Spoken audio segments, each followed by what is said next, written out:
Welcome to Mom Matters. I'm your host, Alyssa Dver, and for the next 10 easy-to-watch minutes, we're going to give you some really practical tips for more productive parenting. Tonight's topic is photophobic, how to share your digital photos safely and easily. And joining us is Keith Loris, who is the co-founder of EnjoyMyMedia.com.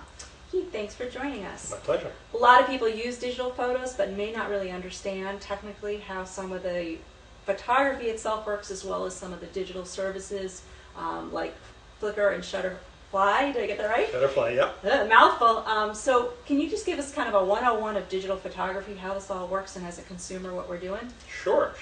Well, you get a digital camera, you take pictures, that's just like an old-fashioned camera. The difference really is you don't have to take them to get them developed anymore. You can just hook a wire to your PC, the information moves into the computer, and it can be printed at home, or it can be uploaded to sites such as Flickr or Shutterfly. Those sites actually started as a way to print photos because home printers weren't very good years ago. It's not so much a problem nowadays. And then they kind of added on later on the ability to share those photos with other people. And it's seemingly wonderful. I mean, you can take pictures and post them up there and let all the friends and family know, and they can print or see whatever they want. When you do that, though, I know we do it all the time in my family. You basically get a URL back from the site, and you mail that out, or the site mails it out, depending on which site you're using. Yeah. And if I'm understanding this correctly, anyone who has that URL can now get to my stuff. That's exactly right. I mean, if you invite, a college roommate to this thing and they think the picture's adorable and they forward your email invitation to somebody else who forwards it to somebody else, now they're 5 hops away from you. They don't know you anymore. And now it's like, oh, look at this funny looking kid. That's what the email is going around. You have to be careful. It's very hard to control the distribution of personal media online. I mean, the other thing is, when something goes online today, it's up forever. It's impossible to take it down. That's a frightening thought. Yes. Oh my goodness. And when you go to share these photos, you wind up typing in information. This is my son, and this is what he was doing, age 3, and this is us at so-and-so park, and that becomes searchable, doesn't it? It does. I mean, as interesting exercise, go to Google and type in your children's name or type in your name and see how many hits, how many times it comes up. Oftentimes you're going to be surprised, not in a good way. All right. So, not to make people crazy, but it can happen. It can, you can post stuff and it can get misused. And I know you were telling me earlier about a story that just broke recently in the news about a photo of a teenage girl. Why don't you tell our viewers a little bit about that? Yeah, I think it was at a church fundraising event. It was a car wash, and a counselor took a picture of her and posted it to his Flickr account. And then somehow an ad agency in Australia found this photo because they were just searching around Flickr for interesting looking girls, and they ended up creating an ad for Virgin Mobile, which is a cell phone company in Australia. And so this picture of this girl is now appearing on bus stop ads all across Sydney and Melbourne, Australia. So whether or not you think that's good or not, the fact of the matter is done without her permission, and certainly a breach of privacy. Absolutely. Again, it just kind of emphasizes the point that you have to be able to control the distribution. You have to be able to protect your privacy. It's interesting, it didn't even dawn on me till you got here this evening, and I had a picture of my son, my older son, that I sent to some friends years ago that has made its way around the internet. I get it back from people all the time, and it doesn't faze me, but the reality is, oh my goodness, it just goes like wildfire. And you're getting it back from people who know you. How many other people who don't know you have this copy of this It's image? a little frightening. You've totally Right. freaked me out. But needless to say, we're going to take a break so that when we come back, for my sake and for your sake too, we're going to get some tips on how to avoid those risks and how to make it even easier and safer for us to post and share photos. We'll be right back. Whether traveling by yourself or with children, Plain Comfort All-in-One Travel Comfort Kit is so convenient.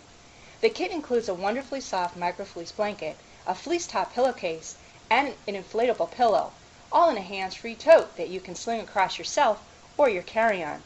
It's great for long car rides, air and train travel, picnics, and even sporting events. Purchase Plain Comfort online at www.plaincomfort.net. Welcome back to Mom Matters. We're here with Keith Loris, co-founder of EnjoyMyMedia.com, talking about how to share our photos safely. How do we avoid the risks of some of the sites and issues we just talked about, Keith? Well, I mean, for one thing, you know, you can't go off the deep end. You want to protect your privacy and your children's privacy, but it still has to be easy to use because you want to find sort of a happy medium. So that's what you really need to look for. You need to look for systems and sites that make it very easy to share with the people you want to get these personal mementos, but you want it to be impossible for anybody else to get it. Okay, so tell me precisely, when I find a new photo or digital media sharing site, what should I be looking for?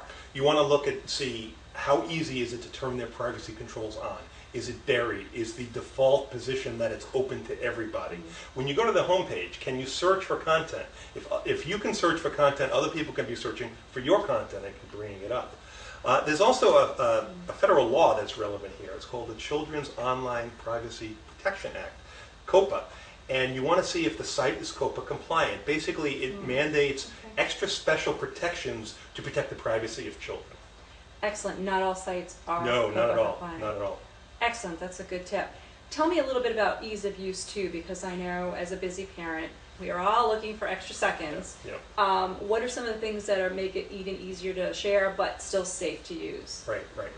Well, one of the problems with this sort of the general way this happens today of like uploading your photos and arranging them to an album, it's a really nice thing when you have the time to do that. But you know, people are very busy, especially parents, and you want something that's more convenient. It's kind of more like the old shoebox, where you could just go to toss the photos in a shoebox. It would be nice to really have a shoebox that somehow magically would still share them, but again, only with the people you want to. Okay, and does this all still apply to other digital media, like videos, for example? Yeah, Our favorite? That's another great point there. You know, we've been talking only about photo sites, but people have digital camcorders nowadays too. You also want to look for sites that let you share lots of different kinds of personal media. Photo, video, audio, your kid's band, an MP3. Also, the world of paper, your child's report card, or the A+ they got in school, or the preschooler's drawing you want to share with grandma. You want ways to be able to bring in paper-based information and share them just like the other kinds of things. So you mean my 4-year-old's play I can actually make my mother watch, even though she's in Florida? There you go. Oh, amen. And I'm sure she'd love it. I know on your website, once again, enjoymymedia.com, you have some good information about COPA and some other great tips for our viewers. So we're going to post that on our URL, and Yes. I want to thank you for joining us tonight. My pleasure. I want to give you our URL, of course, to look at if you haven't already at www.mom-matters.com, and there you can not only subscribe to our future videos with our RSS feed, but you can take a look at any of the previous videos and shows that we've done in the past. So, for Mom Matters, this is Alyssa Dver sharing practical tips for more productive parenting.